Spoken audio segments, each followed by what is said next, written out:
This is the future.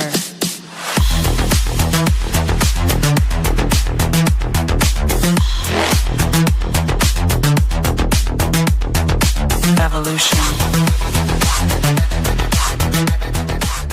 The Crossing Realms Conference launches September 19th and 20th and will dock in Richmond, Missouri. This is already being called the event of the year, folks. With an unprecedented list of speakers and special guests, 2 days of cryptids, UFOs, and paranormal presentations, along with a celebrity-filled ghost hunt, meet and greet, gallery reading, vendors, and a film screening. This promises to be both educational and fun. Go to Eventbrite.com to secure your tickets and vendor slots before they are all abducted. They're going fast.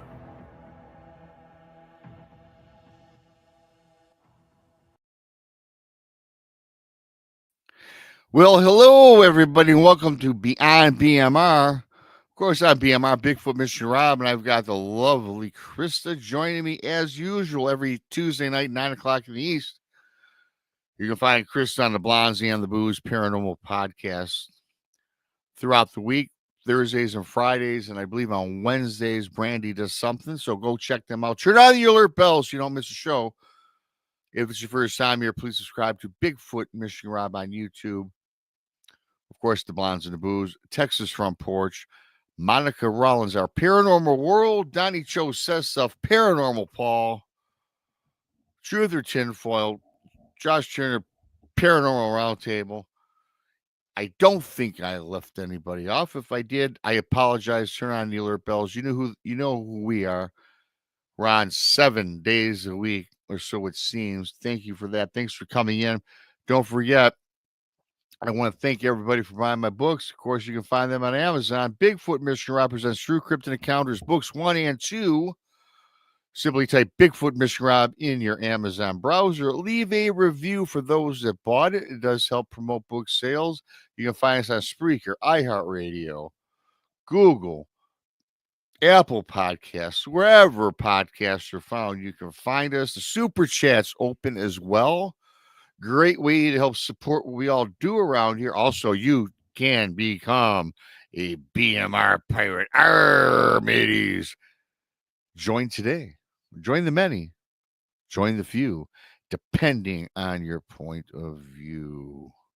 Thank you so much for that. And we're going to get this. We have a great guest. Chris Kramer joins us. We're talking some Sasquatch, some Mogollon monster. I always screw that word up. He'll be joining us just briefly. He's backstage. We'll get the ball rolling. I'll bring up the lovely Krista. Hey. Hey, what's happening? It's Happy Tuesday. It's always a happy Tuesday. And good old BMR, as you all know. My happy Tuesday was going into the tubes when I lost power once again. Yeah. You called me about 6 o'clock freaking out tonight. I was so upset. And you guys, I don't make this up because those of you that have followed the channel for a while knows that the only time I don't have a show or I'm not on is because of my infrastructure where I live sucks, Chris. So let's be honest about it. We lose power. I lose the internet. It was a brownout, they said, and we did have high winds. Mm-hmm. And the funny thing is, 70% of my power in my house is restored, but none of my lights and any of my ceilings work. That is just the weirdest thing. I don't get that. I don't get it. And I was flicking switches. I haven't been to the breaker box in years. And once I finally got the internet, I stopped because I didn't want to do anything to impede today's show. Right. So maybe later, probably tomorrow, you know what, I'll check out the box because my ceiling lights don't work. Everything else is finally working. So. Yeah, that's weird. That's so weird. You had an evening like I had my morning. You had, once you got enlighten everybody on your morning today. So my morning was just wonky. So I got up this morning and took my shower last night. So I got up this morning and I didn't turn my light on. I just got dressed and I went to my sock drawer and I grabbed some socks, put them on and, went away to work. Stopped at the gas station and I work, it's about 35, 40 minutes away. Get to work, get in there, sit down at my desk, and I look down, and oh my God. So, okay, you guys see what color shirt I got on here? It's got stripes, it's got pink and kind of red, blue. And then I have capris on that are black, right? Okay. Dark colors. So I get to work and I look down at my feet and my socks, they're the little short socks. However, enough of them is showing that they were fluorescent green. I thought I had white socks on. So so totally did not match today. And everybody at work was giving me a hard time though. It was funny. But yeah, so I sported fluorescent green socks with my dark clothing. It didn't match at all. And they noticed right away. They did. It was hard not to, and how I didn't notice, but that teaches me a lesson. Always turn your light on when you get dressed, just saying. Well, I've often dressed in the dark. Yeah, no more. I won't do it no more. I dressed with a flashlight before, and that didn't seem to help either. It was funny. So I came straight home. I didn't stop anywhere. I'm like, this is embarrassing. And I can't believe I got out of the gas station this morning too. Because they all know me in there. I go there every morning, Yeah. So anyway, but it's that's it happens. It happens to all of us. And yeah. I can't recall any of my cross-dressing. Cross-dressing? Well, you know what I mean. Not full boat cross-dressing, right. But yeah. I never sported lime green and black, I don't think. Unless for Halloween when I was a Green Lantern. Right. So I think I might have sported. Well, yeah, that's awesome. And Yvette in chat, she said at least my socks matched. They did. Yeah. Now I've done the red and green sock, the white and black sock, the gray and brown. I've done that. I've done that too. Yeah. I had a job where I had to wear suits years ago where I had blue and brown socks on. But what makes matters worse, I had a blue and brown shoe on, dress shoe. Yeah, that's bad. At least my shoes and socks match. Yeah. That wasn't cool. Yeah. And really quickly before I bring up our awesome guest, Chris Kramer, we haven't done this in a minute, and I'll let you. We got that conference coming on. I'm gonna start promoting this a little more because we're a little lax because, geez, so many people have. I mean, it's filling up, and we've got that our conference coming on. And here it is, September 19th and 20th. We got an illustrious group of people coming on down. Yep, to Richmond, Missouri. If you're in the Kansas City area, it's Crossing Realms Conference. And we have, Sir Brian Bowden, Dan Klein, Frankie from our team Haunted Souls Paranormal, Greg Ogles, Dr. Dean Bertram, Ron Murphy, Lady Ann Celine, Will Lunsford, Heather Mosier, Josh Hurd from Malvern, Miguel Ramirez, Sasquatch Theory, Martin Groves, who a lot of people, you guys have all heard his encounter. Also, we have added Johnny Hauser from Villisca, which I'm really excited about. He's a great guy too. Yes, him and Josh Hurd, they're blast. And we also added who's coming over to see us is DA Wysong, and she was on your show recently. DA, she's an author. She's got a lot of cool books. She's been on like 4. I told her you've been on 3 times, and she sent me a text. No, Rob, I've been on 4 times. I'm like, my apologies. Right. And she's awesome, great author, researcher, and always, just a good woman, great woman. And then special guests, we have Ken Gerhard, Dana Stricker, Brent Thomas, Ryan Edwards, Mike Familiant, Chris Garitano, Linda Eastburn, our friend Dave Glidden, Daniel Stedman, Donnie Cho, and Dale Boswell. And we've actually even invited Chris Kramer. So maybe we can sweet talk him into coming and you guys can meet him too. Yeah, I hope I'm hopeful he does come down because he's a great guy. I'm looking forward to meeting him perhaps. And everybody in the chat room that's going to be there and all of our awesome subscribers to all of our channels. And I want to thank T-Bone right off the bat. 5 new BMR Pirates. T-Bone. Yep. Love you, T-Bone. Real quick, Paul's in chat. He says, don't forget the penitentiary date. So yes, Brandy and I will be at Missouri State Penitentiary. I think it's June 7th. And we're doing ghost hunt there. Well, I don't want to get too much into all of your guys' things you have going out. I think Brandy put out a listing of everything you guys have going on. Yes. It's like, my God, pick and choose. Oh yeah, we've got a lot going on this year. This weekend we're going to be in Townsend, Tennessee. We're doing the Bigfoot Festival. Yeah, you Townsend, Tennessee. Wow, I that's think it's like it's outside of Gatlinburg or something. I don't know. It's somewhere close around Gatlinburg. That's all I know. and really quickly, thank you, Mickey G. She'll be in At the conference. Richmond at the conference. Thanks, Mickey, for your super chat. You're awesome. Yep, she is awesome. Mickey's awesome. Great support of all of our shows across the Mhm. board. Thank you to Mickey. And also, we have Miguel from Sasquatch Theory coming to the Yep. conference as a speaker. And just so happens that he is our guest next Tuesday. Yeah, he's great too. He'll be on with us. So Mhm. a lot of great guests lined up throughout the rest of the year while going up to the conference. I'm And excited about Chris, too. and Because he's speaking about a great guest, yes, Krista. yeah, he's a good friend of Blondes and Booze and Josh Turner and you. So excited to have him on tonight. Yes, and also before we bring up Mr. Chris, thank you to Mr. Castro. Our 5 more pirate. Woohoo! Great way to start the night after BMR had a bad day. I didn't think I was gonna make it to the show. I did not. It was almost Chris and I. It was which has been a great show regardless. I'm just here, to sport the bandana and just kind of kick back. So with that being said, I'm gonna bring up Mr. Chris. I'll wait for him to get ready. Now he's ready. Here we go. Yes, I wait. I watch. I trust me. I keep my eye on the guys backstage because you don't want to catch them in an awkward position. See, I'm just the opposite. I'll just throw you up mid-drink or whatever. Yeah. Well, At least the Marlboros are off to the side. I'm good, man. There you go. What's up, Paul? Hey, man. Well, thank you so much for coming on. We've talked quite a bit in the past, month or so to get you on, and I'm so glad that found you on Krista's show, and then you. Well, Chris is actually he people may recognize him because he used to co-host with Bettina Moss. He did. Now I am a fan of Bettina's.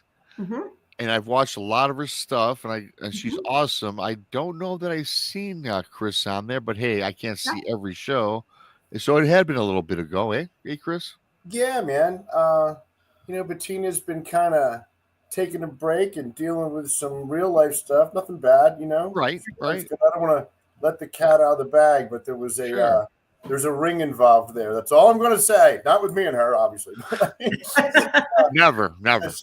She's otherwise indisposed for a while. I just spoke to her last week, and she's doing great. Anyway, it's great to be here, guys. It's been a minute, man. Looking forward to it. I just got back from Mexico. I was telling you, we went down for 5 days. It's a place called Rocky Point, or in the Spanish, Puerto Penasco, and it's kind of like I said, a poor man's party town. But it's pretty cool. It's got nice condos, and it's right on the Sea of Cortez. And went down and got my taco and beach on with my wife and another couple friends of ours from our hometown for a couple of days. So it's good to be home. Long drive, 5 hours, not too bad. Call it Arizona's beach, man. There you go. It's actually pretty cool because I believe you live now in Arizona, correct? So you're probably not too far from the border. I am probably 3.5 hours from the border. I live in north central Arizona, up in the mountains, about, an hour and a half, hour and 45 minutes north of Phoenix. So we don't get the lava heat that goes on there starting this month until October. It's always about 20 degrees cooler up here, which is way more temperate. We actually get snow on occasion. It's a beautiful place to live, right in the middle of Prescott National Forest. It's awesome. I love it here. Never leave. Except for to go to the beach. So I'm going to ask you a question that I'm sure that you're probably sick of hearing, because I don't believe this exists anymore. Is the Arizona heat dry heat, or is it just humid all over the United States? No, I love that term. Yes, it's a dry heat. It's a very dry heat, and I have family. Most of my family lives back east and up in the Northeast. And everybody always says, "Oh, but it's a dry heat." Like that's like some sort of good thing. You know what I mean? Yeah. My response is always, "So's a furnace, man." You know, like yeah, right. It is a dry heat. Yeah. You know, it's a super dry heat. You know, I lived in Phoenix for a couple of years, and I got used to it. But like my daughter moved to back down from here down to the valley she took a job with the state of Arizona. And last year we moved her in at I think it was the first week in June, and it was averaging 115 to 117 while we were moving her. And I'm like, man, and I'm all set with this, man. That's a different type of hot, you know? So Prescott's definitely we're kinder on my body. Yeah, we love it. It's a good place to live. I want to visit Arizona. It's one of the few states. I've been to many of the states. Most of them here, though, on the eastern shoreline through the Midwest. I've been to Texas and I've been to Las Vegas, but that's the only state west. So I gotta definitely visit Arizona. That's on the bucket list, I guess. I was looking to go to California because it's beautiful, from what I understand. But it's kind of I'll take it or leave it now, man. You know? So I have to tread carefully there. My wife is a third or fourth generation Orange County girl, and yeah, like old school. Like her grandfather helped build the Coliseum. Like they've been out. They're not transplants. You know what I mean? Right. And right. My brother-in-law is actually a physician. He lives in Laguna Beach, and it's a different planet out there. That's for sure. You know, it's beautiful. It is beautiful, but it's not for everybody, I don't think. It's a nice place to visit. Sometimes. Not during the political season. Yeah, I mean, don't get me wrong. I probably will eventually get there one day, but I lowered it just a little bit. In fact, I put Arizona up maybe a notch or two higher. So good idea. If that's worth anything, Yeah. But I would like to go to like Northern California. Yeah, that's a different. It's like a different state up there. They tell me. Yeah. So I mean, I've been up on the California Oregon border. Obviously, been to Oregon a few times, and it's a different climate up there, and it's a different kind of culture up there than it is when you get down to LA and south. Right. Well, that's a whole different planet there, man. Yeah, and then in Northern Cali, we have the infamous Patty sighting.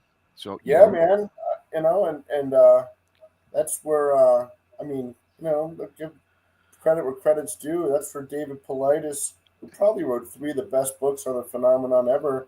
His first book was based out of the Hoopa Reservation in Northern California. They have got some fantastic lore and stories and a whole lot surrounding what we do. So definitely that's a mecca up there. That whole Pacific Northwest is, it's so different. Growing up in Pennsylvania and New England and having been everywhere else, when you find like-minded squatchers and people that know, but when you get up there, man, that's like you get up into Oregon, Washington, I guess British Columbia, Northern California. Yeah. That is like part of the zeitgeist of their culture, man. Like it's such an accepted thing. I didn't realize it till I started venturing up there. Just beyond accepted. It's just assumed, I mean, you don't very rarely talk to people that haven't had some sort of story about this stuff to art, so I love that. It's cool. Yeah, it is cool. And you don't feel out of place if you bring it up in Northern California. Like, hey, you hear about Bigfoot. If you stop in a local establishment, you don't feel awkward, because I do it all the time, even in the state of Michigan. But we're not here to talk about California. No. You started this journey. If you want to give us a little start to show off, Wisconsin, I believe. I think you had your first Sasquatch experience there, and it's kind of taken off from there, man. That's correct. I'll do a recap. So I guess 33 years ago, I was living on the Minnesota-Wisconsin border, and I had a buddy of mine who was a big hunter. And I mean, I grew up in Philly. That wasn't something that was part of my family's culture at all. And he asked me if I'd like to go hunting with him. It's the first, literally, and only time I ever did. And so he took me out to a place near the Wisconsin Dells, which is kind of in southwestern central. I've been there. Yeah, the Dells is beautiful. And his family had a place up there for like a couple generations. And I'll do the brief one. He put me in a deer stand at the bottom of a ravine, went up onto a hill to try and beat some deer down to me. About an hour goes by, and there was a creek bed running kind of perpendicular to where I was located, and it was snow on the ground. I'm going to say it was right around Thanksgiving, maybe a little bit after, something like that. It was during the season. I always get confused because it's so long ago what time of year it was, but I'm fairly sure that's it. So I watched this guy come up about 40 yards in front of me, like up over the creek bed, over a berm, and walk in front of me, and thought it was a guy in a black hoodie, and it was not a guy in a black hoodie. It looked like a 8-foot gorilla with a man's face. It turned around, it stared directly at me, and it grunted, turned back around, and walked back down the hill. And then my buddy came down about 45 minutes later, and I was just paralyzed by the whole thing, you know. And I talked to him. I felt like a nut, but I asked him, you know, and I was like, Tim, have you ever seen, you know? And he looked at me and he said, "Oh, so you saw him then, did you?" And I mean, further talk about this. This had been part of their family lore for a couple generations. His grandfather used to call it like the wild man of the hills or the wild man of the mountain or something like that. And that was what kicked this thing off for me along with the 3+ decades ago, you know, and I've been around it in some iteration ever since, you know. Before the internet, before Google, before podcasts, you know, Facebook. Yeah. And and that's I took that dive a long time ago, you know, and I met the greatest people I've ever met in my life. Yep. As a result of it, it's been such an integral part of my life for 2/3 of my life, man, you know, and I still passionate about it. I'm still, you know, I guess I research. I don't really invest a lot of time in the hows and the whys anymore. I don't think anybody, and I don't care who they are or what they're experiencing, will ever know. I don't believe we will, you know. I mean, I've done all the, Zechariah Sitchin, Anunnaki, leads and you know, the Sumerian tablets and all the stuff from Genesis and the Book of Enoch and the Book of Giants and all the Nephilim theories and all. I mean, I've taken. I mean, we all have access, you know. So nobody's like, we're all regurgitating the same stuff there, man. That's the truth, you know. Nobody's, you know, putting up anything. You know, nobody's got the secret sauce that we don't all have access to, and I just kind of gave up on that being a priority. You know, and that's kind of where we are today as me individually and us as a collective, the Arizona 4. You know, it's been a pretty amazing situation. I always say I don't know how much I've learned. Right. Well, you know, I always say when I think I know something, I know nothing. And what I like about what you talked about is, yeah, you know, we can regurgitate all the theories, all these different things you just mentioned, right? Yeah. And I personally, myself, I'm, you know, a few years ago, I used to get mad at people because when I first started doing this, which was after my experience, I was looking to prove to people or convince people, right, that Bigfoot exists. Yep. And today, I could care less if you believe or not, because Mm-hmm. I know what I know today, and all these other theories. Some I believe in, some I give credence to, and some I take it with a grain of salt, and I don't need to hear the theory. I want to hear the experience. You know, what you've come across. I agree 100%. I've come to the determination, and I believe there's a couple guys from the Arizona 4 in the chat that are going to be critiquing this whole thing. Oh, very nice. We're a rough bunch, but I've come to the conclusion that if the ball's ever going to get moved forward with understanding, it's in comparing the commonalities between the experiences. That's where, you know, like not everybody's experiences line up. For example, you know, the guys, our experiences have been literally never anything but positive, good, spiritually uplifting, But that does not define, in my interpretation, the phenomenon. It just doesn't, because it's like I always say, it's just a segment on the spectrum of experiences. It doesn't define it all, and that I think can apply to literally everyone else that does this. You have those. You have the horrifying encounters and the menacing encounters, and you have the indifferent encounters where there's really not a lot of foundational backstory to it. It just happened. You know what I mean? And then so how does that all line up? That's where the mystery is to me.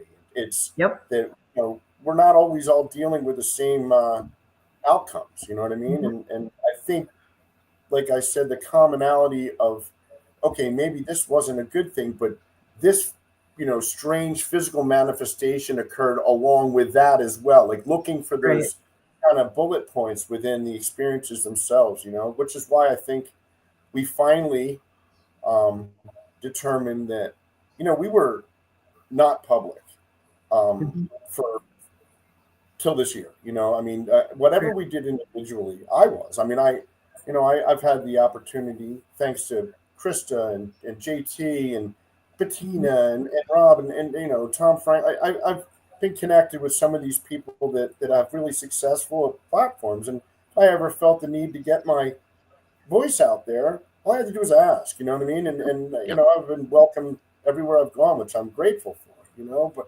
as a collective, that was not something that we were very enthusiastic about. I think we were concerned that the ego stuff, some of the nobody wants to be construed as an expert. I run from those people, and I certainly don't want to come across that ever, and I think we felt like it would tarnish kind of some of the innocence of what we have going on, and we were very, very aware of that. And it's only been the last couple of months where we sat down and we hammered this out, that maybe we should.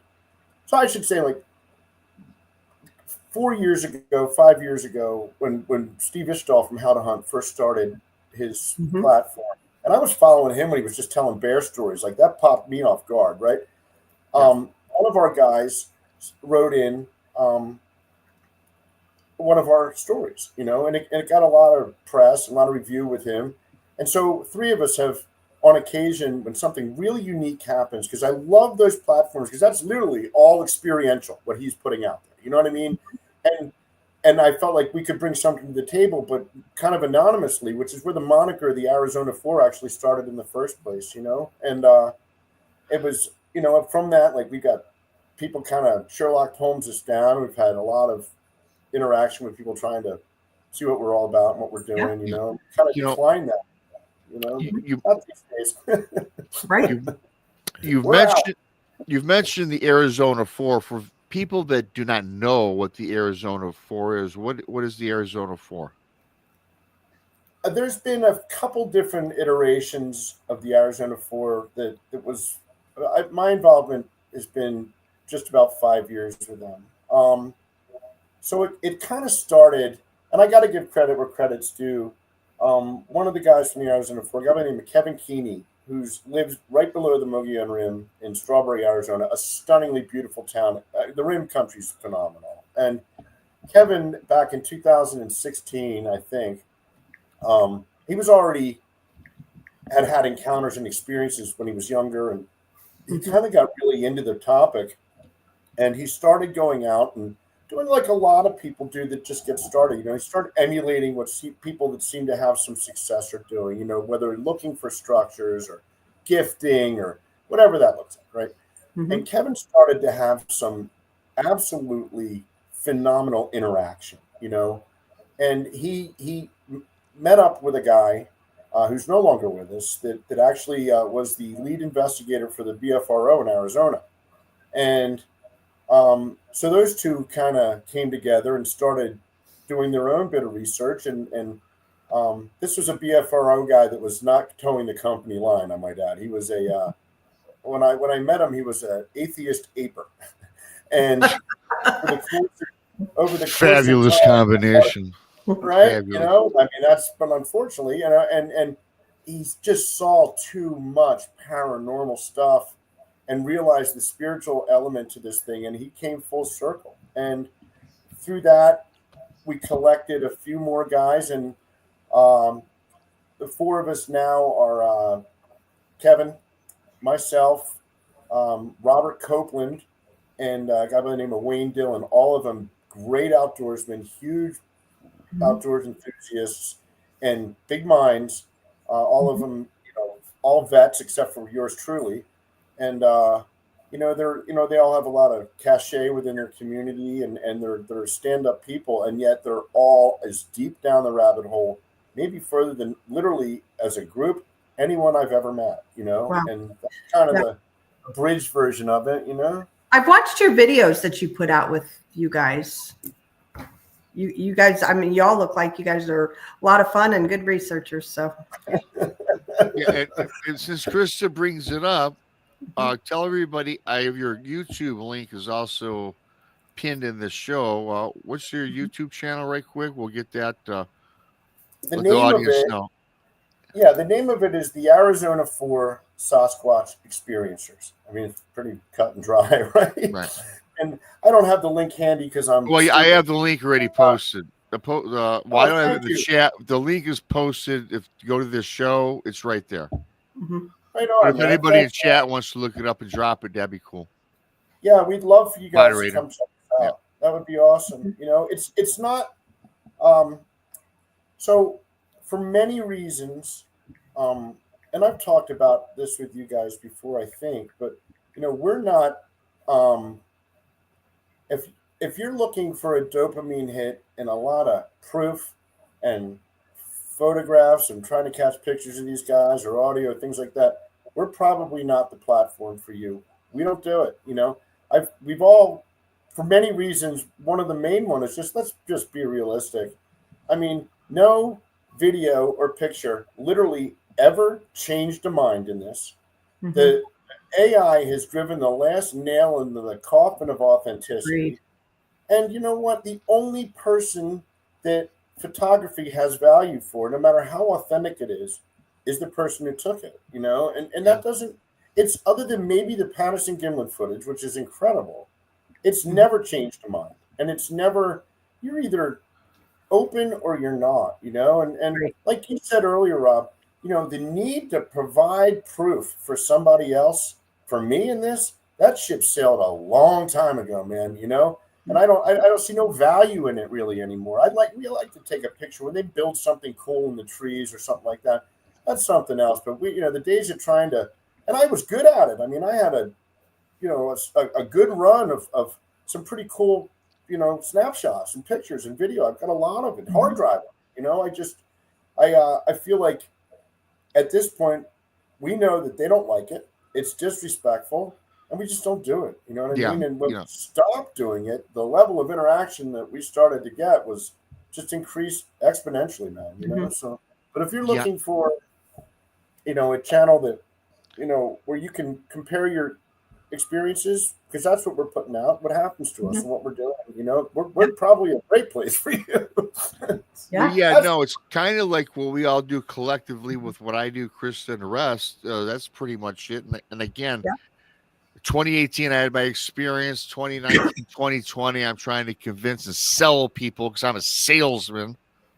I've been a salesman, right? And it's just too exhausting. It's like, you know what? Who cares? I got my audience. Change their mind anyway. Huh? So you're not going to change anybody's mind anyway. So, I know my encounters. I know what's happened to me. That's my encounters, and I don't knock anybody what happened to them, so that's your encounters. And there's so many people out there that are so close-minded that just, as you said, Chris, any picture or anything like that, it's automatically AI. Well, you took that picture and it's not AI. Right. But still, AI doesn't matter, right?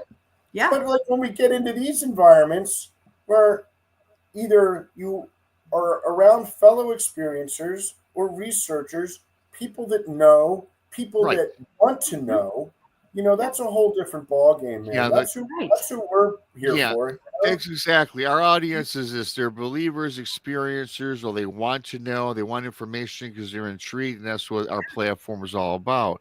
Yep. And even, not to plug my books, one of the 2 books I've written are from people that have had experiences.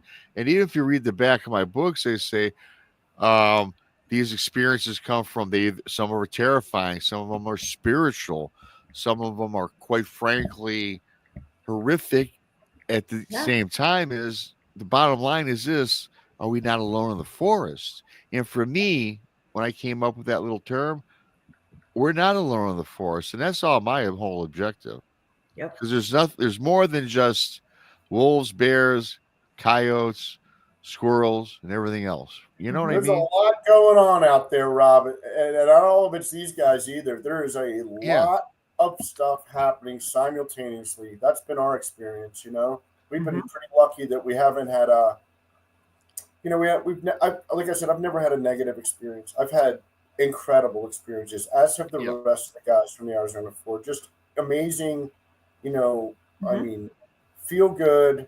Well, I mean, I've been rattled. They've done some things that are mischievous, I think, but there's never been any malice behind it. Not one time, But I know that was not everybody's experience. Yeah, I mean, the experiences I've come across with people on the show, people I've spoken with, hell, my own experience have been great, uplifting, beautiful, and mine was frankly horrific.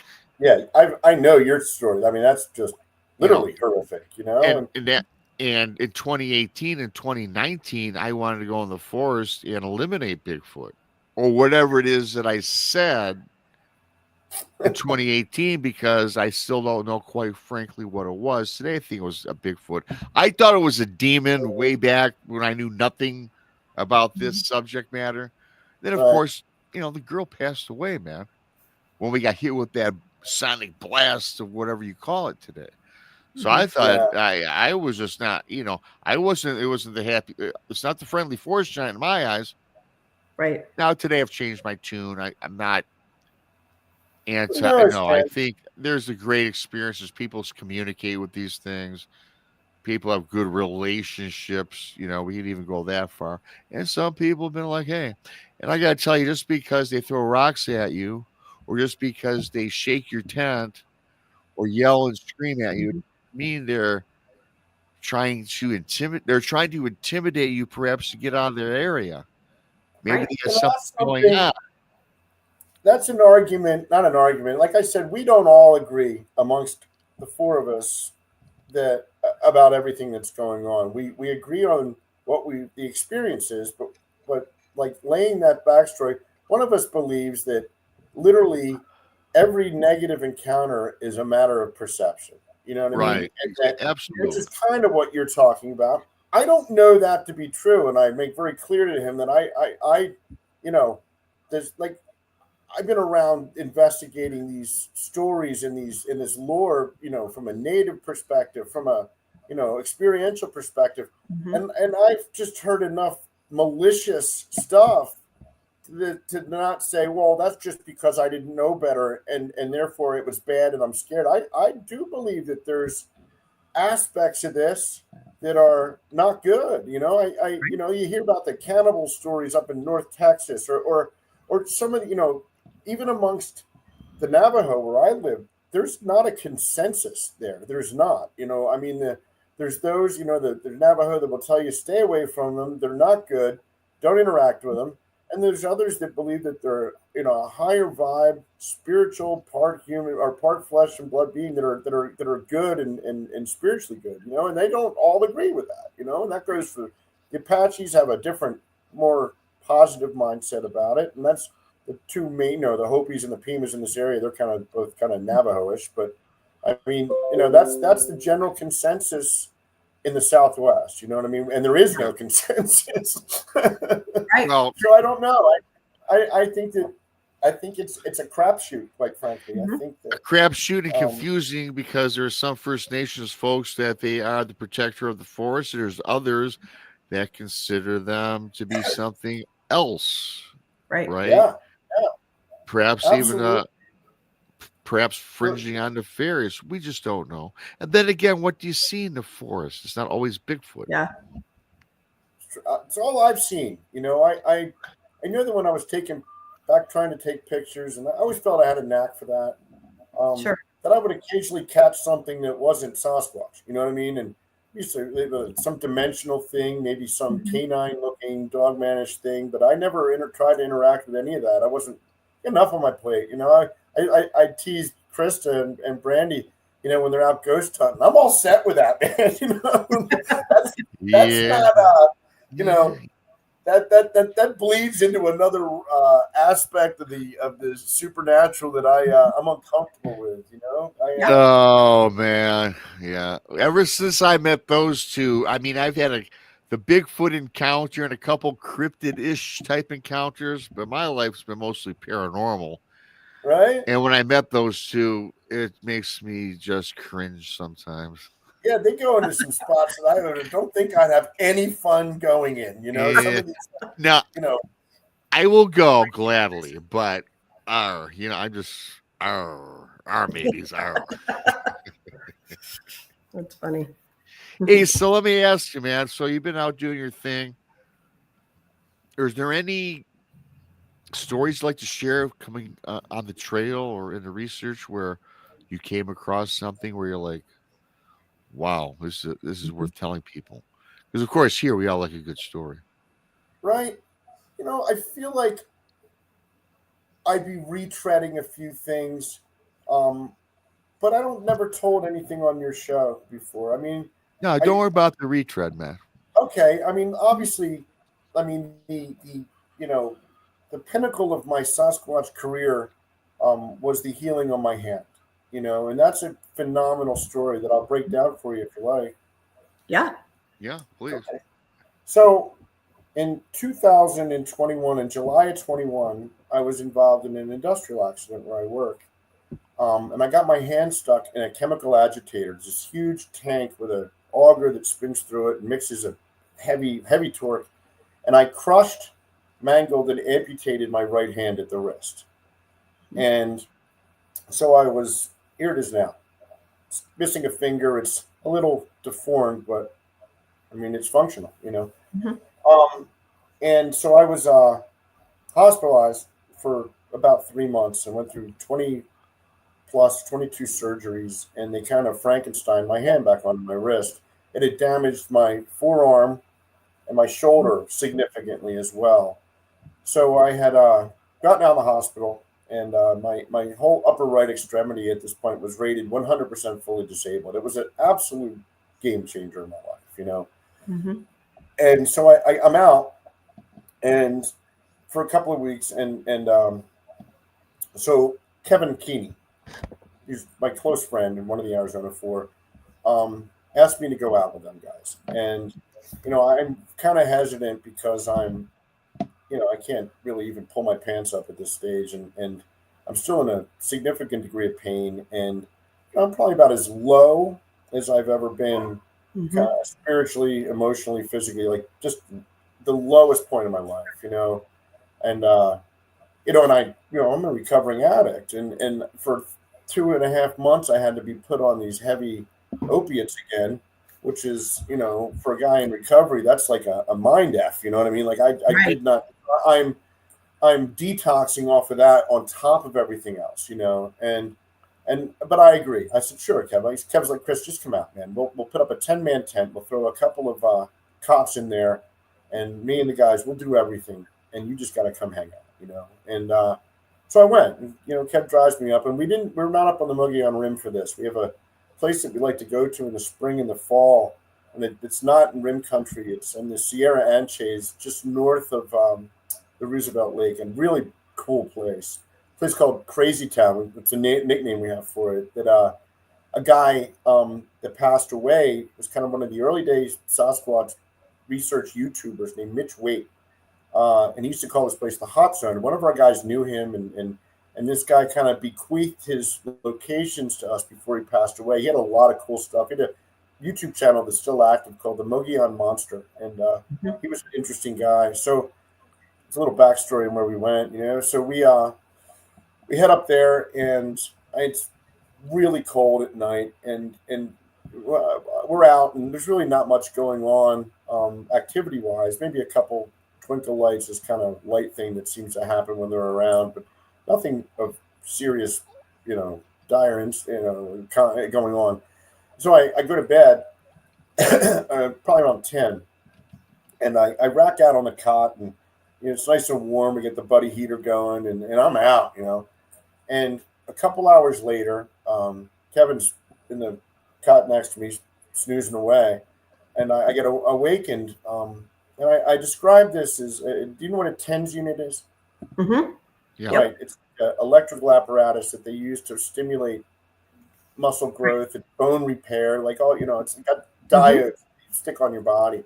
So it felt like somebody had stuck like a TENS unit diodes behind my neck and then cranked it up the maximum output, right? And so this like huge wave of electricity, not like painful, but it was powerful, goes from my neck down to my feet and back up to my neck again. And it lasted for like 2 minutes, right? And I know, I've been zapped before. I've had that phenomenon happen many, many times. This was like that, but on a completely different level. Like it was like paralyzingly strong, And so I believe it's these guys doing that. But I didn't think anything much more of it. It subsided, and I just went to sleep. Like I was like, who knows why they do what they do? Literally, who knows? Right. So I the next morning around 6, I wake up, and Kevin and one of my other buddies is out there like getting a morning fire going. Probably about 30 yards from the tent. And because we don't, when we sit out at night, we don't have a fire. It doesn't matter what the temperature is. We bib up, and we do everything in the dark. And but in the morning time, it's fire time. So they're getting a fire going, and I head out the tent to go relieve myself, and I go to take a leak about maybe 30 feet from where these guys are lighting the fire, and I've got my bibs on, and I go to unzip my bibs. And with my right hand, and I unzip them, and it's like as it's halfway down my body, I realize what I'm doing because I couldn't move my arm, I couldn't raise it, it was in a sling, but I take it out of the sling when I sleep at night because it just feels really weird. Everything falls asleep, So as it's halfway down my body, I realize what I'm doing, and I'm like, whoa, it was like muscle memory. I was right hand dominant my whole life, and so I reach my hand out. And I start to flex my fingers, the flexor tendons, on a side note, had been ripped out of my arm. The tendons that move your fingers that are attached to the elbow, and that's where the finger manipulation comes from. And they couldn't be restored. So there was my hand was completely useless. I couldn't move anything. And there was no pain in my hand. There was no pain in my arm. And my shoulder pain was gone, and I was able to move my arm and wave it around and all this. And I'm standing there with Kevin and another man watching this whole thing, and they were intimately familiar with the nature of my injury. And I start to cry. I'm just like in utter shock, like the amount of trauma in all ways, emotional trauma, all that, had just literally been like removed from me. And I'm just like flabbergasted, and I'm tears pouring out of my eyes, and I walk down the trail a little bit to try and compose myself some, and as I'm walking down the trail, I say out loud, because I know they did it. I know they did, and I said I want to thank you. I'm so grateful. Thank you. I get like lumps in my throat talking about it because it was super powerful, and right after I said that, I get hit with this wave of love and compassion that is being generated onto me. I'm not generating inside. This is literally like a bubble of just this emotion and this like unconditional, super strong feeling of love and tenderness and compassion, literally just like directed right at my heart, man. And I'm just paralyzed by it because it's so profound. Like you think, at 50 some odd years old, like I've got a pretty good grasp of, my own emotional maturity and what that looks like. And this was something completely unexperienced by me in the past, and like it was like, I would say it was almost like a lesson, like how to I can get judgy, I can get arrogant, I can get malicious, I can be sarcastic, all those petty things. I'm great at that stuff. I mean, that's part of my DNA. I'm from Philadelphia, for heaven's sake, and every time that I go down that road, like that lesson, that memory just comes back to me and it reins me in. I like to say, I think it's made that moment made me a better version of myself, and I try and I'm still faulty in every way, but I try and bring that everywhere I go. It reminds me. So that's my hand story. No, that's a beautiful story. I did hear it before, but that was a while back when you told it. And I'm glad you told it again, because I know a lot of people did not hear that. And it's a great story. It really is. Yeah, absolutely. And the thing is too, like when that happened, when you were laying there on the cot, what was going through your mind at that time? Did you know like that they were helping you, or what were you thinking? We're always kind of curious when some of these bizarre things occur. Like we've had all kinds of, theories. Either they're reading your body or they're reading you. I think all four of us, one of the things we'll agree on is that they're able to, I think they know your heart and your intention before you get there. I really believe that. I think that maybe there's something to that tagging phenomenon. I don't know that. But I know that, I think that they can detect your authenticity. They can read what's going on inside you.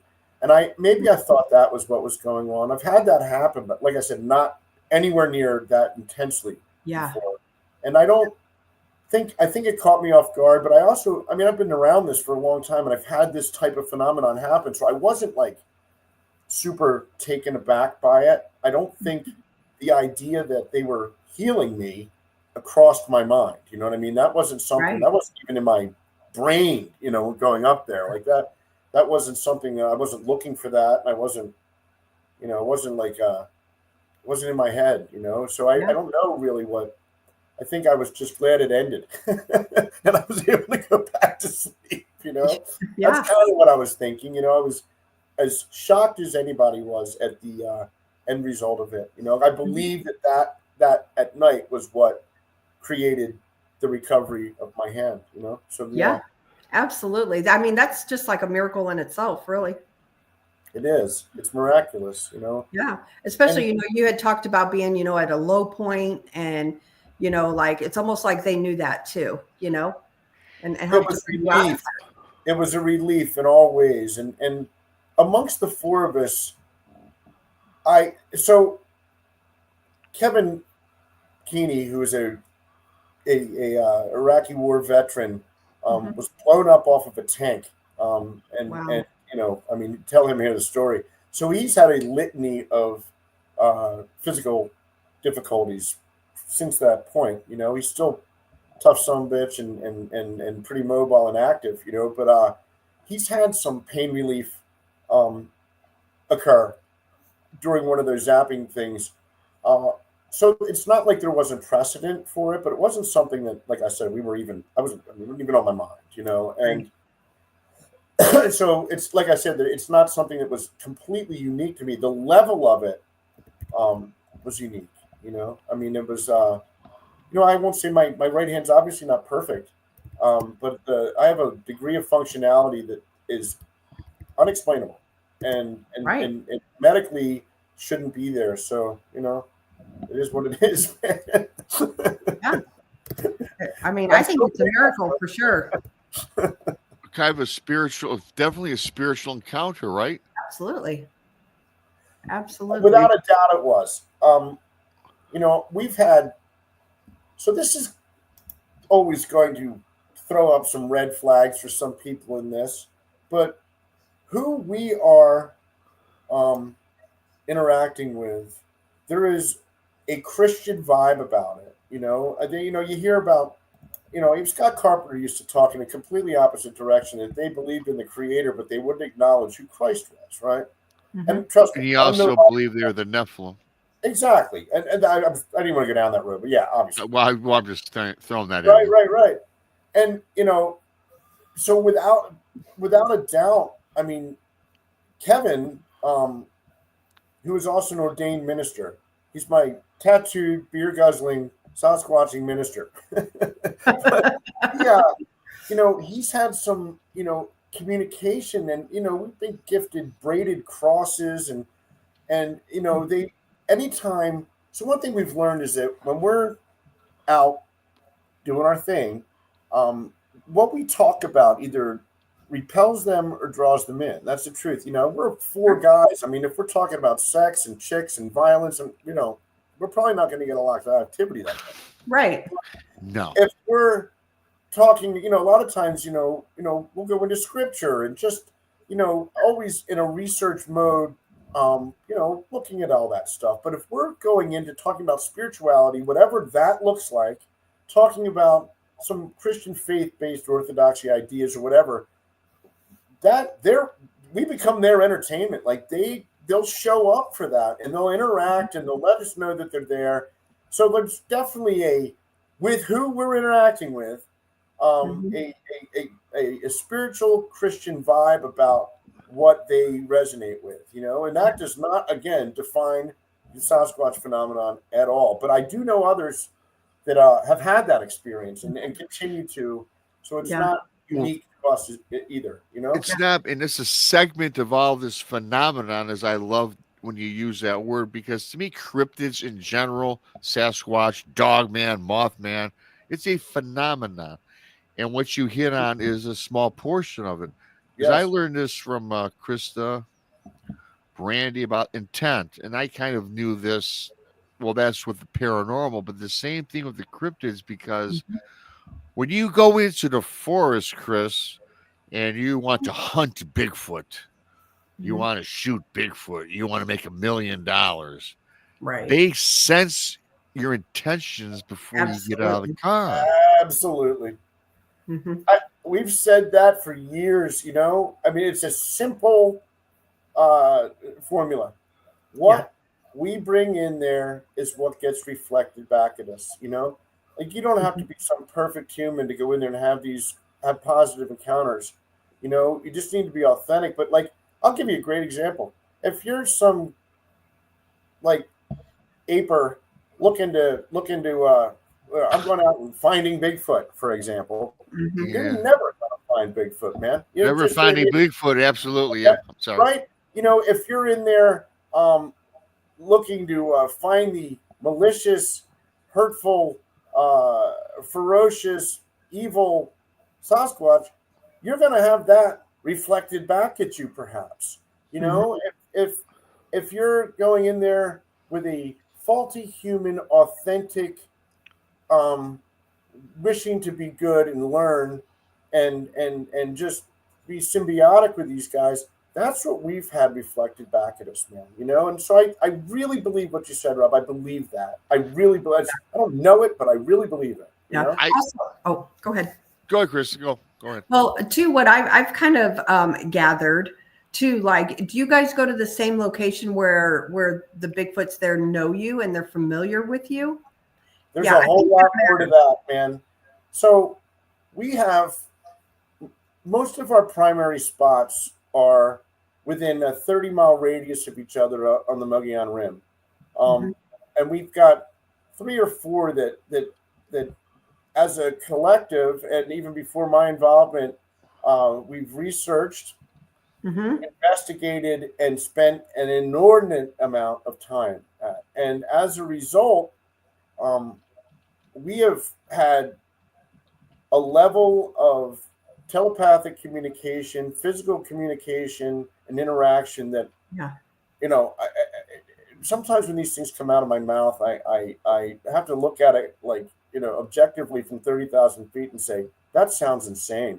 But it's just been the case, and as a result, we've been given names that we can refer to these guys as. They've named us individually and told us what those names are. I mean, this is something, and when you talk about the mind speak, which is a term that just, somehow telepathic communication in the Sasquatch world got turned into mind speak. I'm fairly sure they're synonymous, but, we've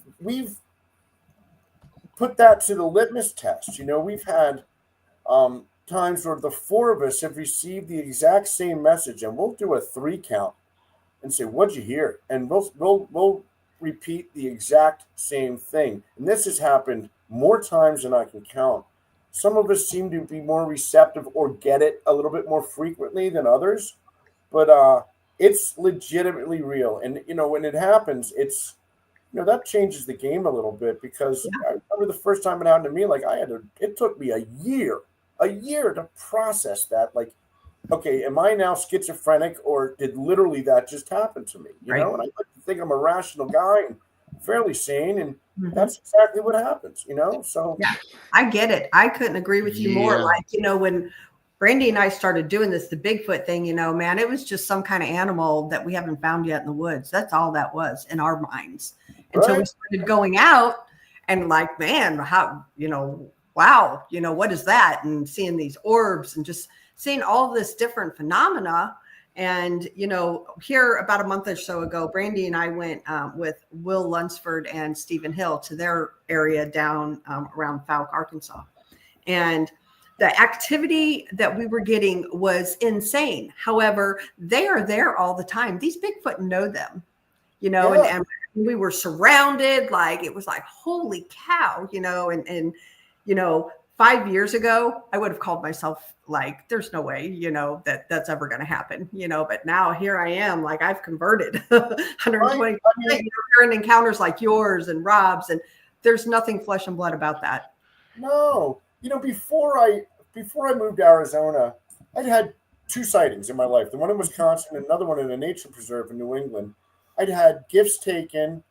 I'd had some of the audio stuff going on, but it wasn't until so I moved to Arizona that whole thing changed, and, so Kevin, like, the guys used to believe that there was, I would say that there was like a habituation aspect to the way they research. You know what I mean? Almost like a Jane Goodall, just be there, be consistent, do the same stuff over and over and over and over again. And Kevin did that for 3 years before I ever met him up there. You know what I mean? So, and this was consistently in the same places, doing the same stuff, almost ritualistically, and so there was definitely a comfort level, and a degree of trust that had been, there was a foundation for that. Sure. And then, so then that made, I believe, them accept me, accept Rob and Wayne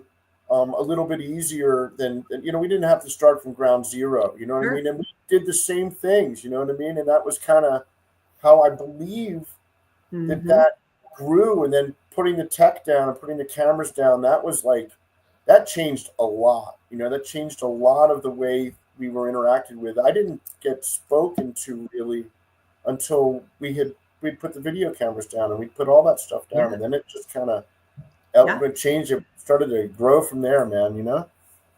Yeah, absolutely.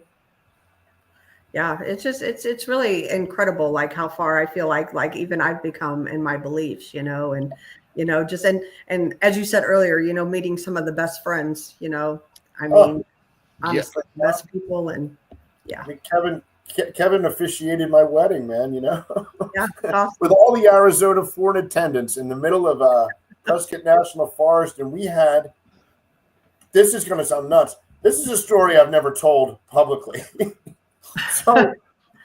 So we're having our ceremony in an amphitheater in the middle of a nature conservatory and like an education center called the Highland Center. It's right in the middle of Prescott National Forest, just a stunning location, really cool, and it was affordable, but it was cool, right? So we have about 90 people at the wedding, and they're all seated in the amphitheater. And so Linda comes, her brother walks her down the aisle, and she gets up on the stage, and Kevin's up there, and I'm up there, and Kevin, who is eloquent and well-spoken and can speak off the hip, starts into the liturgy and the ceremony, and at the same time, we both got power zapped, like zapped. In the middle of the ceremony, Kevin falters and takes like a minute to like regain his composure. And I literally in my head say, please, this is not the time right now, right? And it's stopped, but like everybody's staring at us from the stage, and we're both sitting there like you gotta be kidding me, man. Right. You know? So that, I mean, there wasn't really much more to that other than that happening. And then one of the other guys said he got a little bit of communication that there was about 6 or 7 of them on a hill that overlooks the amphitheater watching the ceremony. And I didn't detect that, but anything that comes out of any of these guys' mouths, like I take as canon because we trust each other implicitly. So I've never told that story. No, that's awesome. But that happened, man. the wrong time to get zapped, if you will. And which reminds me of a couple things. But first, I want to go back really quick when you said about the process and talking about how, and like Krista even mentioned how throughout the years, for me personally, then 2018, I had a different view. I had a viewpoint on Bigfoot and cryptids and the paranormal. In 2020, it evolved. In 2022, it evolved. And now here in 2025, it's evolved. It's an ever-going process of evolution. And I still, to this day, Chris, can't process what happened to me at all. Do I have an idea and a better understanding today? Absolutely, I do. More so than 2018. I still can't tell you from the bottom of my heart I saw Bigfoot or a Sasquatch. I still am unclear. But I'm also unclear on other things that have happened to me in my past life. And I don't mean past life like another life. My past life, my 18, 19, 20 years earlier old. years. Yeah, my earlier years, which today make a lot of sense. And I couldn't put heads or tails of what it was. And the other thing about this is everyone bitches and complains about the Bigfoot communities always struggling or everyone's at odds. Well, I got to tell you, that's probably true in a lot of circles. But I've met some of my best friends doing this. I can say that about Krista and Brandy and Tex and a bunch of others that are closer to me today than people I've known since I was 20 years old. Me too. Me too. You're so right. I really think, I got to say, that platforms like this, platforms like Blondes and Booze, and a litany of other ones that we're all kind of interconnected with, and the culture around the Sasquatch community has changed significantly for the better. It really has. When you had a couple gatekeepers for a long time, especially in the late 2000s, early 2010s, there was like an hierarchy, you know what I mean? And there was a driving narrative, and it was obviously the flesh and blood narrative, which was the only one that was even allowed to get spoken about. Right. And platforms like this and crusaders like this, like you guys and the people that came before us, really changed. There's a sea change in this thing that's undeniable. Number one, the Aper stuff is just about dead and buried. Like that stuff is, you can't be around this thing. I'm sorry, man. You can't be around this and authentically around it for any period of time and not realize there's a heck of a lot more weirdness going on than just some gorilla running in the woods, man. You know what I mean? Like, so that. But when the lid got blown off of that, and these people got kicked to the curb, and some of them, honestly, I'm sorry, deserve to be kicked to the curb because anybody that had a different narrative or a different mindset and was, I hate that term woo, that drives me nuts. Yeah. Anybody that was coming from that angle, they were dismissed, harassed, and just beaten back into the corner. Yeah. You know what I mean? And that is done. That nobody's beating me back. I literally, one of the reasons I didn't engage publicly in this for 23 of my 33 years was because of that. I didn't want that attention. I didn't want to, I have no problem smearing my own character, letting somebody else do it. I got to tell you too, Chris, I don't do this anymore because I used to call out a certain organization. Yeah. We talked about it briefly earlier, I think. And I know people have worked and still do reports for certain people Yeah. And they sanitize the report. If there's any let's say paranormal or supernatural involved, that's omitted and they rewrite the narrative. And if I'm an avid researcher and this is what I do because it's my passion, and when I send something in and it gets totally discombobulated, they're doing all of us that do the research a disservice. Totally. So, but that was the gatekeeper mentality. Yeah. You know? Mm-hmm. And so one of our guys who's no longer really with us was one of his guys for 12 years, you know, and even when he realized, you know, he started this thing out as the infrared, let's go get the Gigantopithecus, whatever, you know. So when that let's get him. Right? Let's go get him.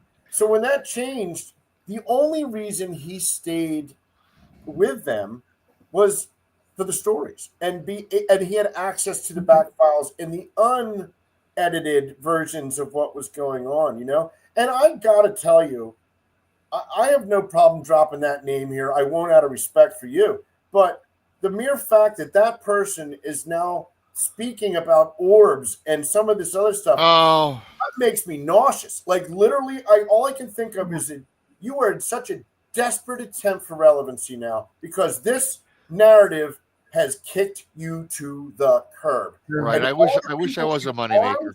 Oh, yeah. All the people that were harmed, that were damaged, that had their credibility damaged, they all deserve, like, literally to not have that man involved in any significant public way with this thing ever again. I just seen that recently, and I couldn't believe it. I'm like, okay, whatever. Yeah, spitting something because you're no longer relevant. That's literally a desperate, like, grasp at relevancy, you know? And I'll give, and the rest of those guys that are out there that are still kind of got platforms, you know, Cliff or Meldrum, they're going to have to die on those swords, literally die on them because they can't. I mean, Cliff's a nice man. I've been at a few things where he's been at. I met him. He's a nice guy. You can't bring that up to him. You know what I mean? He just. Oh my God. No, hey. He goes nuts. He goes nuts. You know. So. Hey, listen. I was sitting between Cliff Berkman and another guy. I'm not going to say his name. A friend of mine. With Tex. We were in a conference in Alabama, and so I'm between these two guys, both apers, by the way. And I am like talking to Cliff, and I brought up, well, I don't think it's totally flesh and blood, you know. And we were having such a good conversation. We were having such a good conversation until I said, I don't think it's just totally. I don't think it's some animal. I don't think it's no Gigantopithecus. He got cold and stopped talking to me. And I'm sitting next to this guy in the back of a truck with a truck for 3 guys. I heard this. You hear that, Krista? He totally shut me out. He wouldn't even let me buy. He wouldn't even let me buy him a Pepsi at the bar. You know what? It was like, really? No, refused to take a picture. The dwindling minority at this point. So he refused to take a picture with me. Right? Come on, really? Because I have a different belief than you. Yeah. Well, you know what? God bless him. You know. Yeah. Well, God bless him. I still. That's all you can say. He's a nice guy. I'll go see his view. Guys in their heart don't know that they're wrong. Yeah. Hey, listen, man. If I am ever by his museum, I'll pop in, pay the $5 entrance fee because I want to check it out. But hey, let's be fair. So the first gen guys, you know, the Bob Gimlin, you know, Peter Byrne, like, I understand that because that's all they knew. You know what I mean? Like, that's what they knew. It didn't even occur to them to, like, speak to the natives or, like, you know, look into some of the. So let's face it. I mean, you can go from Narragansett, Rhode Island to Hoopa, California to the Southwest up to Canada. Every one of these non-interconnected First Nations people all have a Sasquatch story, and the Cree, the Ojibwe, you know, I mean, they all do. So, you know, that's not really something you can readily dismiss anyway. You know what I mean? But those guys didn't know that. They did not know that. You know, Peter Byrne's out looking for Yetis up in the Himalayas, and he comes over here and he meets up with these. So that's all they were thinking about, you know. But let's say 60 years later, where there's, you know, been enough other research done and enough, looking into alternative beliefs about these things and enough experiential evidence, if you want to call that evidence, to dismiss that. Like, if you can't come off of that ball, you're not going anywhere, man, But I get those first-gen guys. I mean, I give them a pass. I'm not even talking about it if it wasn't for them, quite frankly. But too, like Rob said this before, like Ron Moorhead, he was 100% flesh and blood. I'm glad you brought it up, Krista. Thank you. He's changed, I mean, he's the Sierra Sound. Hello. Ron's changed. Ron's told me he thinks it could be freaking aliens, for gosh sakes, but that's great. Whether that's true or not, so who knows? Open-minded enough. He's like, he ain't like this anymore. Yeah. Right? Exactly. I like the way Ron thinks, Like, I do too. I like guys that, I'm sorry, but even as a Christian, looking at the Sasquatch phenomenon solely through the paradigm of a biblical lens is the most, small-minded, narrow-minded way to go about this thing. Like, you need to absorb that. And there may be some bits and pieces or some, like the Book of Enoch or Genesis, that might flesh something out a little bit, right? But it is not the definitive, the definer for this narrative. Everything, and I'm a Christian, but my understanding around this is that everything that a lot of these guys, if it's not in the Bible or it doesn't fit into the biblical paradigm, then obviously they must be evil and do good. I mean, you don't know that. You know what I mean? That hasn't been my experience. I hate that. I can't do that. I can't. Mm-hmm. Absolutely. You're into the rant. You're good. Hey, it's an awesome rant. I like when people rant on the shows. I gotta say, I'm just sick and tired of the people with the closed-minded effect. I mean, especially when some of these people don't even walk in the forest. Let's be real about it.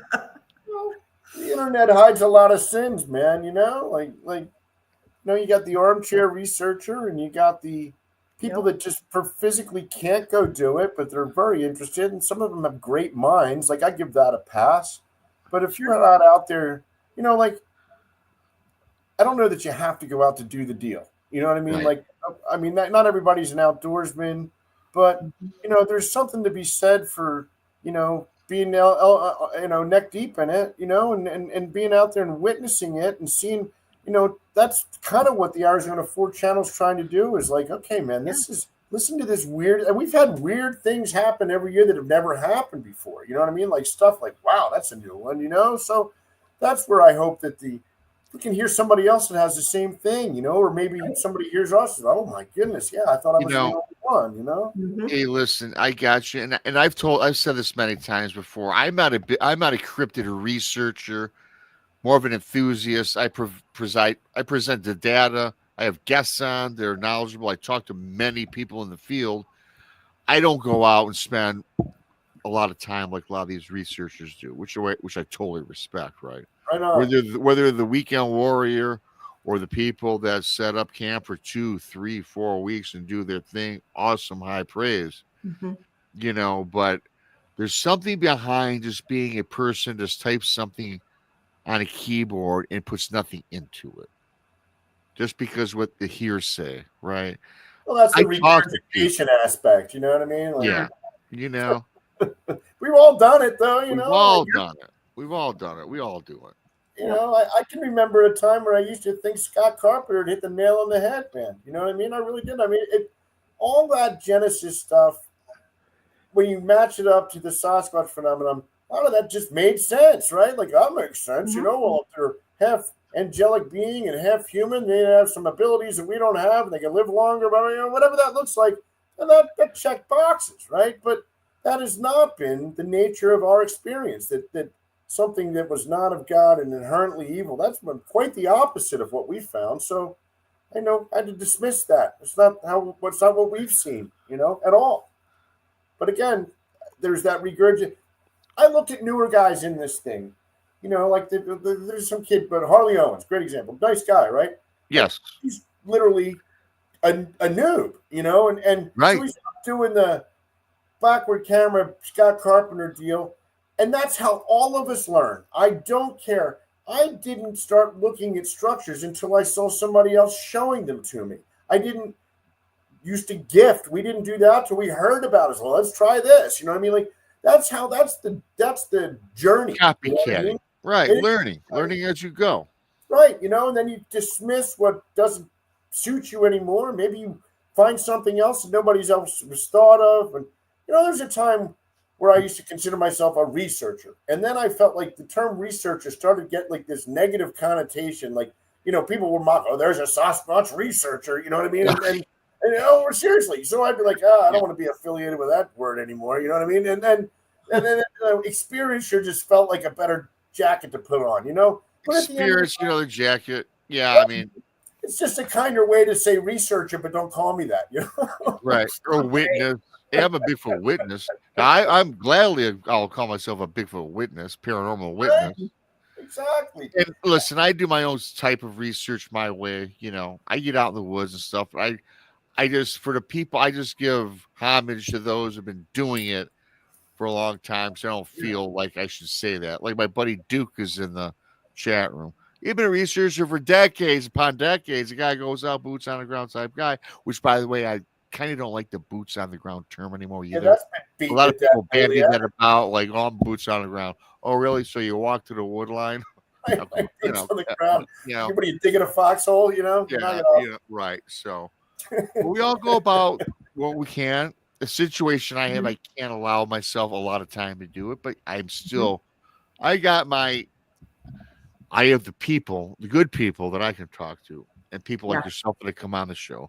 People send me emails, so I can discern which is fluff and what's kind of probably accurate, perhaps, or what's accurate. Right? We don't know, do we? What's evidence? Do we know what evidence even is? I've seen a few shows where even I've had to scratch my head and go, I don't know about that one. I will say this, as I told you, I know what you're getting at. I will say this. I never walk in people's shoes. So if you got something to tell me, I'll have you on the show. Hey, you know what? I don't want to be dismissive of anybody because trust me, some of the things that I've said publicly come out of my mouth. I mean, even when I was younger and knew it, I would have been like, this dude needs to be put in a white room with a freaking rubber jacket on, man. Like I get that, So who knows, man? Like, even like the, abduction things. And I mean, there's so many, all the fringe, they're all related. I tell you what, that's one thing everybody agrees on in my circle, in the outer circle. It's all related, man. Yep. Right.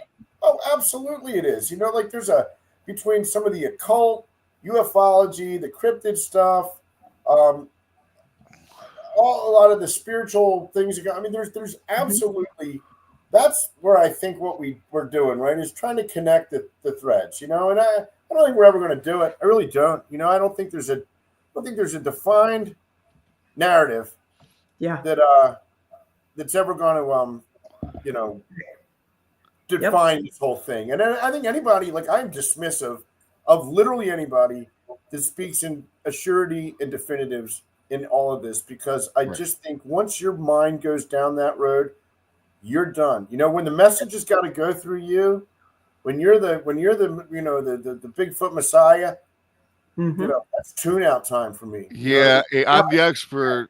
I'm an expert. I can't with that. You know what I mean? I want to get enough to say that the group of guys and the experience we've had, like, I believe this, are as deep, if not deeper, than almost anybody I've ever met. And you can be rest assured, we don't know.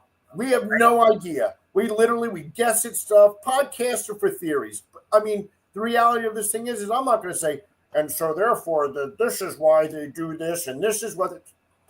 Be quiet, man. Just you don't know. Don't come at me with your, I say there's some great researchers out there. I mean, there are some guys that really deep down the rabbit hole, doing the deal, researching, and yet, it's all of it is conjecture. even as far as you can connect dots. I know guys that can quote the Sumerian tablets. I know guys that, Kevin Keeney's no slouch when it comes to the Bible. And yet he'll be the first one to tell you, I ain't found the answer in there yet. You know what I mean? So who knows, man? It's fun to talk about, though. It's fun. It's always fun. And just like the last Nephilim that walked the earth was attached to Noah's Ark and he never died. And now, yes, he walks amongst us. He may be. Who knows, man? I don't know, man. Far-fetched, but I tell you what, I can't say yes. I can't say no. Kevin had a great line. I remember years ago we were arguing about something, and I was, I had taken a pretty deep dive into the Zechariah Sitchin stuff, the Sumerian things, right? And Kevin said to me one time, he said, "You know what? Here, how about this one for you? Because everything's on the table at this point, right?" He said, "So let's say that Satan and the devil live outside of time, and they're the great deceiver. How do you know that he didn't just plant that crap in the ground 7,000 years ago to set the narrative, so that when they found it, like, oh, where's the great answer? And the whole thing was just a lie." I had to laugh at that, but the reality of it is, like, that could be true, Right. How do you know? You don't know, man, Yep. So, I will say this, anything can be true, anything. right? It is the truth, man. Absolutely. I don't know. We're just plugging along. This year is business as usual for us. And I will say this, though. I think a lot of the people that come forward and tell a story or an encounter or confide in you, I do believe this 100%, though. I believe they saw something. Maybe they don't know what they saw and they perceived it to be something. Maybe they were looking for Bigfoot, but it was something from beyond the grave. It was something nefarious. It was playing with them, right, Krista? A trickster, a paranormal entity. Could be. You don't know that. You just don't know. There are tricksters out there, and that's the truth. We've had experience with that, and we have a guy that, like I said, isn't with us anymore, and so one of us for years would never receive any communication ever, and he wouldn't get, like, if four of us got something the exact same, he wouldn't get it, and he would get frustrated by that. You know what I mean? Because he was into the topic and he was a great investigator. And so he desperately wanted that type of dialogue. And, that's to be careful what you wish for. I don't think any of us went out there with this mentality that we're going to have telepathic communication with the forest people. That wasn't something we initiated, right? So, and then I don't really seek it out. I don't really look for it, and it happens. But it just, for whatever reason, it wouldn't occur with him. And he was so desperate for this. I mean, desperate for it. And so all of a sudden, like, if you're not having that type of communication, when you're out in the field amongst this scene, and you start getting that in your home at 3 a.m.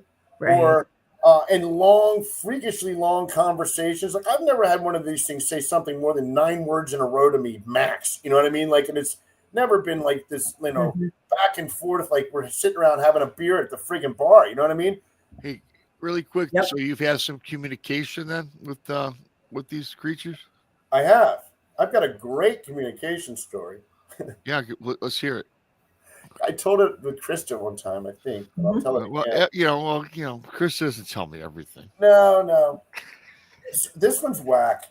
But on the trickster thing, he opened himself up to this, and he started getting things that weren't these guys, but he was the last one to know it. You know what I mean? And that's been an ongoing concern and issue with us, with him, for the better part of a year. We're still waiting to see how that plays out. On a thing. So, about a year ago, in May, probably right before Mother's Day, my father passed away. And I was, he lived in Cape May, New Jersey, a little island off the tip of New Jersey that I'm kind of from, whatever. So, and I wasn't there. My two of my siblings were there. He was in hospice. He was unconscious. He was 91 years old, and it was his time. And so I'm driving to the Mogollon Rim before I know Kevin and I are going to meet for a 3 or 4 nighter up on the rim, just to do the deal like we do every May. We're usually out at least a week or 2 a month, in the summertime.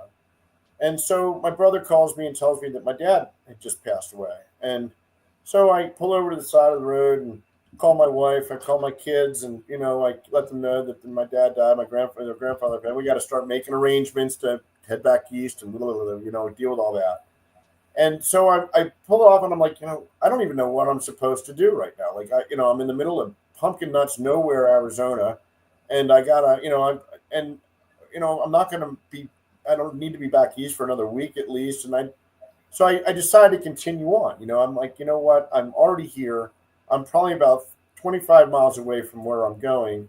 And I couldn't really think of a better way to maybe process the death of my dad than out in nature with Kevin, who also happens to be a minister and is my best friend. And I continue on. So I cut up onto the rim, and I get up on Rim Road, the 300, it's this beautiful drive that runs across the top of the Mogollon Rim for 28, 30 miles, and I head back north, cut off Rim Road, and head back into the trails in my truck. And you got to have like a pretty much decent off-road vehicle you're not getting here, And so I'm about 8 or 9 miles back in, and I come to an intersection of 2 trails, and I'm in contemplation about my dad. We had a complicated relationship, but we loved each other, and as I get to this intersection, I get this deep female voice in my head, and it says, "We mourn with you the loss of your father, and we celebrate that he is at peace with the Creator now." And this was not something that I was generating. This was literally it's a forest person speaking to me telepathically. And that's probably the longest sentence I've ever received from one of these guys ever. And I start to shake. I mean, I pull over to the side of the road, and I had my emotions and composure about me till that happened. And I break down a little bit, but it was also kind of reassuring and consoling too, in its own way. I mean, it was so bizarre. And so I get it together, and I head back on down the trail, and I see Kev hiking up the trail a couple miles down. He jumps in the truck, and Kevin knew my dad a little bit, and so I tell him what happened, and so we get back to the camp, and that night, I've had some wild experiential nights in my life, but this one was on another level of interaction. I mean, this is a spot that we call Coyote Camp, and it's a place that we've been at for a long time. And we had right at dusk, we had a sighting of a white one that we'd seen a couple years before, and they stuck around and stared at us from about 40 yards away from a tree for a freakishly long period of time, like minutes, which is that. I mean, usually you see one of these guys, it's like, you know what I mean? Like they're not hanging around. Yeah. And then it got dark, and then the light show, the twinkle light phenomenon just starts popping off in the woods all around us. Like the Aurora Borealis wavy rainbow light starts happening. They're running around. We can hear them literally all around us. And this is going to be so nuts. But so we're in the middle of this little field with the woods all around us, and the entity that had spoken to me walked out from the woods in a energy state, but then she flashed herself physically in front of both of us for a couple of seconds. Like we both saw her, and it's a female, and this is nuts. But so Kevin years before had struck up I don't know how else to say this, a friendship with an individual, one of these guys, and they had an unbelievable that's a story for Kevin to tell. But it was an unbelievable type of interaction that went on between the two of them for years. And then he died in 2022, I think. And this was his mate. So after this guy died, things kind of really died down activity-wise for about a year. Like there was almost like there was a new sheriff in town, and they weren't as open with us as they had been beforehand. Yeah. And so anyway, this she comes and stands in front of us 10 feet away, and she speaks to us, and she repeats to me what she said in the car. So it was her that had spoken to me, and she passed another message along. she turned around and she walked back into the woods, So that happened, and so when I talk about, when I tell that story, or I tell any of these stories where these things are coming in and speaking with us, like, I don't hear a lot of that in the Sasquatch phenomenon. I know I've heard it and it happens, but it's happened numerous times amongst us in different iterations of our group. And that was just one of the most special things that ever happened to me again, because it was like this personal thing where they were like, and that whole night I felt like they were like having a celebration of, that's how I perceived it. That may not have been it, but they like almost like they were celebrating and grieving with me the loss of my dad. It was really powerful, So yeah, it sounds like it. Wow. That's incredible. It is incredible. Yeah. It is incredible. And I think that there is communication that goes on with folks, people, with Sasquatch, other beings as well, either telepathically or otherwise, in dream states. I mean, for so many different stories. The dream state stuff, I haven't had that, but Kevin and Rob have both had, like they say, it's like almost, it doesn't feel like a dream when it's going on. It's like a vision type thing. I've never experienced that. I've never had them. I sleep like a rock, so I don't. If it's happened, I've got no memory of it. But they've had it happen. Well, I could tell you about my dreams, but we don't have enough time for that because they are very vivid, very lifelike. They come in part ones, part twos, like a series, like a series on Netflix, man. But a lot of them, though, I think I've had the outer body experience in a lot of these things, which again, topic for another day. Right on, man. Yeah, yeah. So, a quick game story, if you want one. Yeah. So, over the course of our Sasquatch career as the Arizona 4, we've been given a few names that they refer to themselves as, right? And one of the interesting parts, this is what we believe. We don't know this, but we think this is that there's like a caste system amongst their society, right? And the elders, perhaps the medicine men or the spiritual leaders they're known as their names have a suffix of the word Gan in it, right? So Kevin had the entity that he was friends with that died. His name was, it was Gan, right? So and then we've gotten some other names. They don't all have Gan in their names, but a handful of them do. So we always thought that was interesting, and we never really fleshed that out anymore. So a few years ago, we're walking through the historical museum in Payson, Arizona, which is a city that sits below the Mogollon Rim. And one of our guys was a curator there, retired dude, and so we're walking through the museum, and there's a whole section dedicated to the Apaches, because this is Apache country, right? That area, the Mogollon Rim, that's where the Apache Wars took place, Geronimo, all that. That's their home base for them, right? And so there's a whole plaque that talks about the Apache spiritual beliefs, right? And the Apaches revered and somewhat worshipped entities on the rim that were known as the spirits of the mountains and the forests. And the name of these entities is known as the Gan, right? So talk about validation, and they're talking about Bigfoot. They're talking about the Mogollon monster. They're talking about Sasquatch.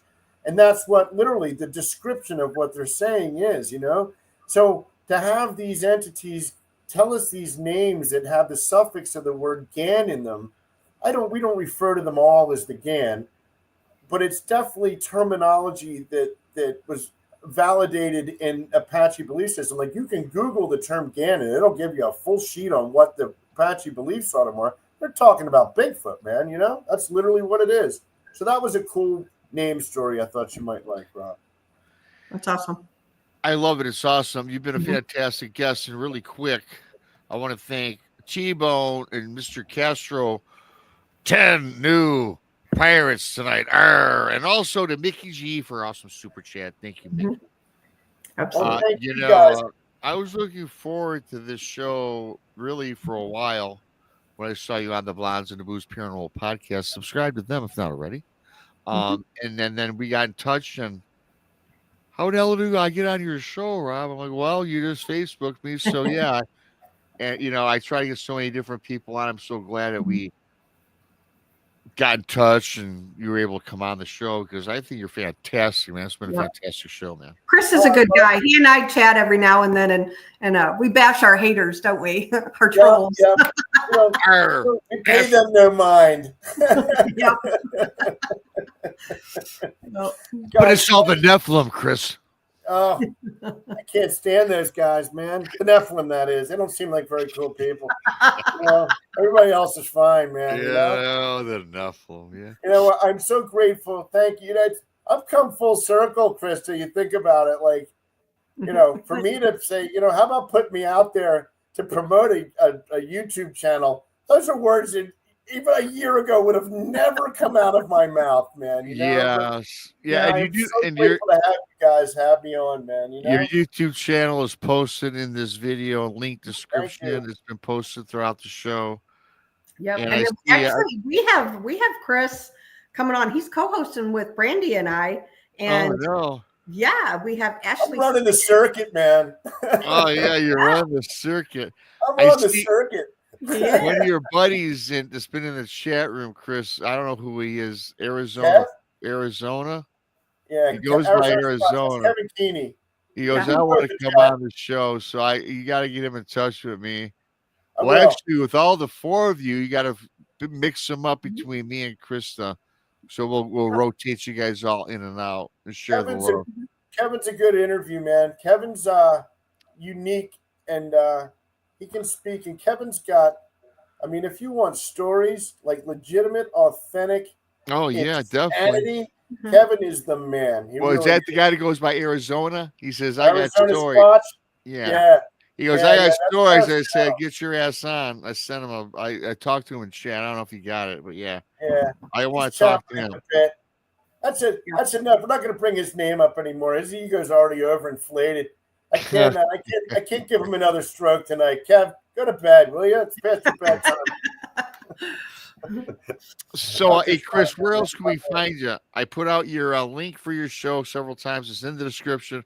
Anything else you want to share with us, social media wise, or if people want to get in touch with you? Facebook channel. The Facebook page is literally just AZ4, and it's private, but we're taking all comers these days. I think we'd like to. Our minds just kind of grow it kind of organically and be authentic to ourselves, and we'll see what happens.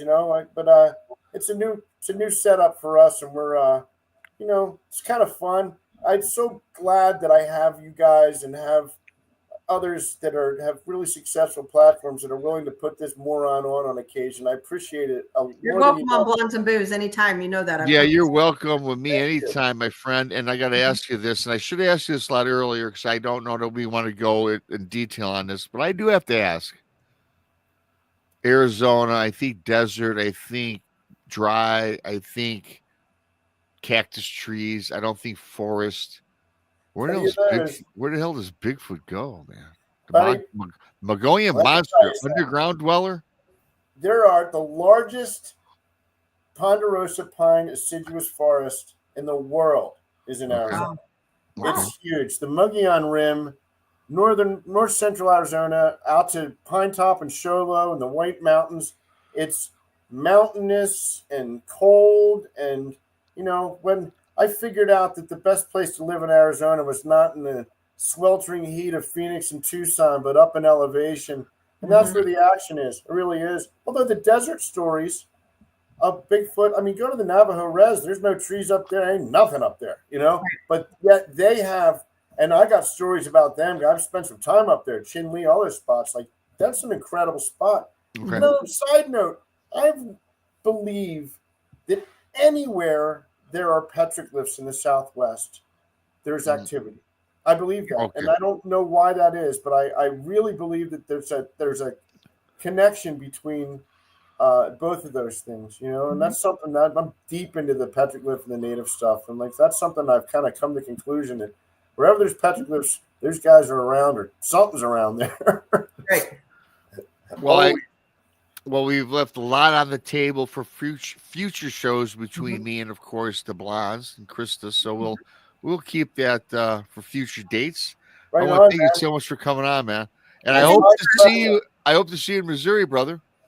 Yeah. Yeah, I think Linda and I think we need to come out. You know, I don't venture that far east anymore, but I may have to do it because I think I know all you guys. You know what I mean? Like online, I've known you for a long time, and I think I love making those connections. I really do. You know, you guys are awesome, and It'd be great to meet you in person finally, for sure. I just saw Michael Burns on the thing. Mike Burns and I go back since we're both friends with Mark Abel from Colorado Bigfoot. I got to say hi to Michael. He is one of the greatest videographers I have ever seen in my life. Just this dude finds stuff that would blow your mind. So, hey, Michael, it's good to see you, brother. Yeah, and really quick before everyone leaves, please subscribe to Bigfoot Mr. Rob on YouTube if you're new. Blondes and Booze Paranormal Podcast on YouTube. And, of course, Chris Kramer, the Arizona 4 for my folks and Chris's folks that have yet to subscribe. Chris, I've looked at the channel as well. It's informative. It's good. It's quality. Check them out. Yep. Bare bones. It's not a lot of flash. You don't need flash. Hey, man, you don't need flash. You need just good stuff. Just real, you know, that's my thing. You need real stuff, you know. Yep. Anybody can put together an AI video nowadays. Right now, I'm all set. That's for other people. My brain fogs over as soon as somebody mentions AI. I'm scared of that stuff. Well, that's the thing. I'm trying to break into the 18 to 27-year-old age group. They just want nothing. Yeah, they're hip to that scene. They want nothing to do with me. They want the AI. They're waiting until they can install the chip in your head and assimilate you. Oh, God, another topic because that is going. I did a show on that, Chris. You know, everything you say, I've done a show on already, and with Krista. Brains of the chip. We talked about that Saturday night. Oh no! Yeah, we're being invaded by AI. On the beach. there are AI. There are robots with synthetic human skin. That are sitting beside us on the beach of Mexico. Till Bill Gates pushes the button and we all got that Microsoft icon in our eyes. What can I do, my lord? You know, who knows what's going to happen? 2039, mark my words, every newborn baby is going to have an implanted microchip at the base of their spinal cord. So it's coming, 2039. As long as it ages me backwards, I might think about it. Yeah, we talked about that too. I don't know if I want to be alive when all my friends are dead, you know? We talk about living for 300 years, unless I was a vampire. You're right. I want to be the Bigfoot Benjamin Button, man. You know, just make it go backwards. You know, all right, I'll let you go. So many topics. Thanks to everybody for coming on in the chat. Hit that like button. I'll see you in a week. Yeah, right? 2 weeks. 2 weeks. No. Yeah, the 8th. It's the 8th, right? The 8th. It is the 8th. Rob, thank you so much for having me, man. I loved it. It was a great time, brother. I had a great time. Thanks for coming on. I'll talk to you soon. Thanks everybody in chat. Love you guys. Listening later and watching the replay. All right, brother. Thanks, Krista. I'll talk to you later. Yep. Everybody, have a great Tuesday night. Good night. See y'all. Good night. Bye. And that's the wrong exit.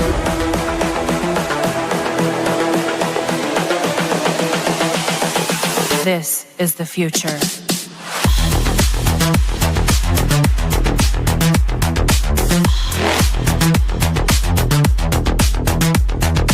Evolution. The Crossing Realms Conference launches September 19th and 20th and will dock in Richmond, Missouri. This is already being called the event of the year, folks. With an unprecedented list of speakers and special guests, 2 days of cryptids, UFOs, and paranormal presentations, along with a celebrity-filled ghost hunt, meet and greet, gallery reading, vendors, and a film screening. This promises to be both educational and fun. Go to Eventbrite.com to secure your tickets and vendor slots before they are all abducted. They're going fast.